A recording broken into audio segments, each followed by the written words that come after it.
Assalamualaikum warahmatullahi wabarakatuh. Ya, para pemirsa Stanford TV, kembali kita mengudara di dalam sebuah podcast dengan tim dari Dinas DP3A P2KB yang sengaja datang ke SMP 4 dalam rangka pembinaan, mengajak membina sekolah di dalam program sekolah siaga kependudukan. Dalam kegiatan yang telah dilakukan pembinaan terhadap siswa tadi itu dipimpin langsung oleh Ibu Kabid PPKB, yaitu Bu Friza Susanti Esos, yang didamping juga oleh Kasih Miss Riza Novita SE, yaitu Kasih Pengendalian Penduduk, dan bersama tim-tim lain yaitu koordinator-koordinator dari beberapa kecamatan tentang penyuluhan KB di Kota Payakumbuh. Pada kesempatan ini diwakili oleh dua dari antara tim tadi yang telah memberikan materi kepada siswa kita sapa dulu. Yang pertama Ibu Sri Novita Amelia, terkenal Bu Eci ya? Iya, betul Pak. Nah, beliau tadi telah memberikan materi tentang Pirklimaja, yang seharian beliau adalah koordinator dari penyuluh KB untuk Kecamatan Payakumbuh Barat. Betul Pak. Ya. Kemudian yang materi tentang siaga, sekolah siaga kependudukan itu diberikan tadi oleh koordinator penyuluhan KB Payakumbuh Selatan, yaitu Ibu Fitri Zayeni SE, yang kita kenal dengan Bu Yen. Selamat pagi Bu Yen. Pagi Pak. Ya, tadi telah memberikan penyuluhan kepada anak-anak kita tentang bagaimana sebenarnya dengan sekolah siaga kependudukan. Baik, bahagia sekali kita didampingi oleh dua narasumber dan juga telah sebagai mitra bagi sekolah. Bagaimana nanti siswa dibekali dengan ilmu kependudukan yang tentu ada gunanya bagi mereka. Namun demikian, pada kesempatan ini kita juga mau tanya kepada narasumber, sebenarnya sekolah siaga lingkungan itu apa? Mungkin Bu Eci yang pertama untuk memberikan penjelasan. Oke, terima kasih Bapak untuk kesempatannya. Jadi sedikit pengantar kali ya Pak. Sekolah siaga kependudukan itu bagaimana kita mengintegrasikan isu-isu kependudukan Pak. Kan kita tahu bagaimana kependudukan pertumbuhan penduduk kita itu sekarang sangat padat kan Pak. Berdasarkan data BPS kita punya 260 juta lebih ya Kak ya penduduk di Indonesia. Jadi berbagai macam isu-isu terus juga masalah-masalah kependudukan terjadi di negara kita Indonesia. Nah, isu-isu tersebut dapat kita pelajari, dapat kita diskusikan, termasuk pemecahan-pemecahan masalahnya bisa kita mulai itu dari pengintegrasiannya di mata pelajaran di sekolah gitu Pak. Jadi kita memang bagaimana supaya muatan isu itu ada di materi pelajaran di sekolah, sehingga para remaja kita, para siswa-siswi itu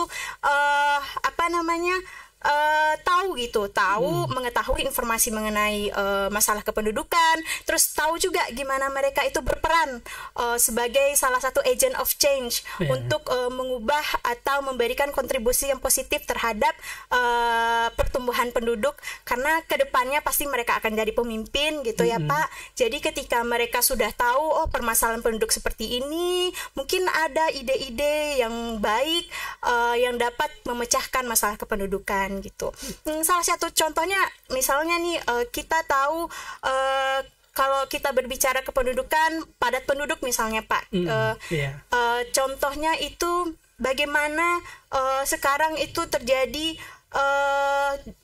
kan beberapa daerah di kota itu padat dan kumuh gitu. Mungkin ada gerakan-gerakan sosial yang bisa dilakukan oleh siswa bersama dengan masyarakat untuk menata lingkungan seperti itu. Itu mungkin contoh-contoh kecil dari apa yang bisa kita lakukan melalui SSK ini gitu Pak. Mungkin, baik, Meci. Jadi dengan demikian dapat kita memahami dan terang bagi kita sebenarnya sekolah siaga lingkungan itu bagaimananya, dan sebenarnya punya program yang sangat bagus demi anak-anak kita ke depan. Baik, pada yang berikut mungkin kita minta dari Bu Yen tentang SSK itu sendiri. Kira-kira apa tujuannya di sekolah itu diberikan kepada siswa ataupun dibuatkan sebuah program di sekolah gitu. Baik Pak, terima kasih atas waktu yang diberikan kepada kami Pak. Ya. Jadi tujuannya sendiri dari pembentukan sekolah siaga kependudukan itu yaitu agar kaula muda atau para remaja memahami apa-apa saja permasalahan yang ada atau permasalahan kependudukan yang ada. Karena mereka juga merupakan bagian dari penduduk. Iya. Jadi kenapa kita pilih sekolah untuk melaksanakan kegiatan ini? Karena sekolah itu merupakan tempat perubahan yang sangat besar. Karena dari sekolahlah perubahan besar terhadap kehidupan seorang remaja itu terjadi. Maka kita tunjuklah di sekolah, kita bentuk sekolah siaga kependudukan ini. Tujuan kita atau cara kerja dari kegiatan ini sebenarnya kita berharap nanti para remaja ini memiliki kemampuan di dalam masyarakat untuk melihat permasalahan-permasalahan yang ada di masyarakat. Mereka jadi aware, mereka jadi peduli terhadap masyarakat, terhadap permasalahan-permasalahan yang ada di masyarakat. Misalnya masalah kependudukan yang ada di masyarakat, salah satunya kita kan tahu kini ada permasalahan stunting. Stunting. Misalnya remaja ini kan merupakan calon generasi penerus yang nantinya juga akan memiliki keluarga. Jadi mereka jadi paham dari permasalahan yang ada. Misal stunting. Apa penyebab stunting? Mereka akan melakukan pengamatan di lingkungan mereka sendiri. Mereka lah nanti yang akan mencari apa penyebab stunting, bagaimana dampaknya. Lalu mereka nanti akan mengemas sedemikian rupa data-data yang telah mereka peroleh, sehingga mereka juga memperoleh data yang akurat, lalu mereka akan mempresentasikan apa yang mereka dapatkan kepada teman-temannya yang lain, sehingga nanti dari permasalahan yang ada, mereka akan belajar. Nanti mereka tidak akan mengikuti atau tidak akan mengulang lagi sesuatu yang salah di masyarakat. Sehingga nantinya diharapkan di saat mereka sudah berkeluarga nanti, mereka akan memiliki keluarga yang berkualitas seperti itu, Pak. Jadi kita sangat berharap di SSK ini nanti adanya perubahan kepada peserta didik kita dari yang sebelumnya tidak mengetahui tentang masalah kependudukan, jadi concern dan paham dengan masalah kependudukan sehingga mereka tidak akan mengulang lagi. Dan ini juga merupakan salah satu cara atau salah satu persiapan kita untuk memasuki bonus demografi yang ada, di mana kita tahu bonus demografi ini di mana usia produktif lebih tinggi daripada usia yang tidak produktif. Di mana nantinya jika usia produktif ini tidak produktif di masanya, ini akan menjadi ancaman atau bencana bagi negara. Seperti itu, Pak. Baik, dengan demikian kita dapat menyimpulkan bahwa tentu anak-anak kita nanti akan siap terjun ke masyarakat. Mudah-mudahan kata orang kan tidak ada lagi pernikahan dini ya. Iya, pernikahan dini dari seperti itu. Baik, sekarang kita kan dari Dinas DP3A P2KB sudah punya program ke sekolah. Sekarang untuk lebih jalannya program itu, apa yang harus dilakukan sekolah dan apa yang dilakukan oleh siswa di dalam program ini? Atau mungkin keduanya bisa kolaborasi untuk menjawab gitu. Boleh kakak duluan? Silakan, Bu Yan. Berarti langkah-langkahnya. Iya, apa yang dilakukan oleh sekolah, kemudian apa yang dilakukan oleh siswa nanti. Baik, Pak. Jadi langkah-langkah awal yang kita laksanakan tentunya yang pertama adanya komitmen dari seluruh warga sekolah untuk membentuk sekolah siaga kependudukan ini. Karena jika hanya komitmen dari para guru, sementara peserta didiknya tidak ingin, berarti kegiatan ini juga tidak akan terlaksana. Jadi kita sangat harapkan komitmen dari seluruh warga sekolah yang ada. Selanjutnya nanti pihak sekolah atau guru-guru di sini, guru mata pelajaran akan memasukkan materi tentang kependudukan ini ke dalam RPP. Terintegrasi lagi. Jadi sekolah siaga kependudukan ini adalah pengintegrasian masalah kependudukan atau pendidikan kependudukan ke dalam mata pelajaran yang ada. Jadi di sini Pak keywordnya itu yang ada, Pak.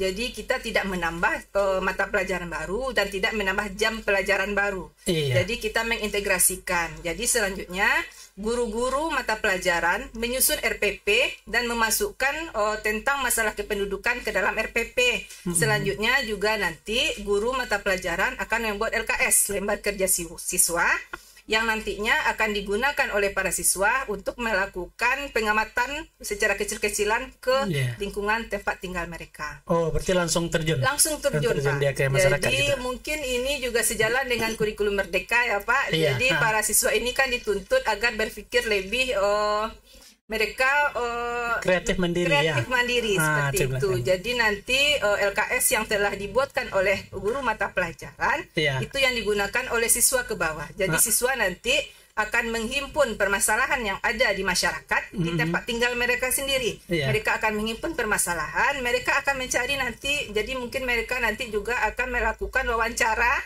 kepada calon audiens yang akan mereka amati. Mungkin permasalahan adanya pernikahan dini mungkin. Jadi mereka nanti mungkin bisa melihat salah satu dari pelaku pernikahan dini ini. Kira-kira apa yang menyebabkan mereka melakukan pernikahan dini. Jadi apa dampaknya. Jadi mereka nanti akan berpikir, Pak, kalau mereka melakukan pernikahan dini, dampaknya seperti ini. Nanti masa depan mereka seperti apa. Jadi dari data yang mereka peroleh, nanti mereka akan data yang ada akan mereka buatkan nanti mungkin semacam grafik, Pak, akan semacam tabel atau grafik dari kelurahan mereka. Mungkin jumlah pernikahan dininya berapa di suatu kelurahan. Nanti juga akan mereka kumpulkan dampak-dampaknya, nanti akan mereka olah, mereka buat grafik, lalu mereka nanti akan belajar mempresentasikan, Pak, mempresentasikan dari yang telah mereka dapatkan di lapangan. Jadi mereka itu langsung mungkin ke kelurahan, mungkin ke masyarakat gitu ya. Mereka langsung ke kelurahan, lalu mereka akan mengolah datanya, lalu selanjutnya nanti mereka akan mempresentasikan kepada teman-teman mereka. Selanjutnya nanti hasilnya dari yang telah mereka dapatkan itu, mereka akan berpikir, kalau mereka melakukan ini berarti dampaknya terhadap masa depan mereka apa. Selanjutnya harapan kita nantinya tentunya ada perubahan dari peserta didik kita ini di dalam kehidupannya. Jadi mereka tidak mau melakukan perbuatan-perbuatan nanti yang mengarah ke sana seperti itu. Baik. Mungkin dari Bu Eci ada tambahan lagi dari keterangan tadi, silakan. Ya, terima kasih Pak. Selanjutnya setelah kita mengintegrasikan dengan RPP ya Kak, kita juga bisa mengembangkan pojok kependudukan Pak. Mana itu pojok kependudukan? Nah, pojok kependudukan itu di mana kita punya satu pojok Pak yang dapat kita sajikan kira-kira data-data yang telah diolah oleh anak didik kita tadi gitu.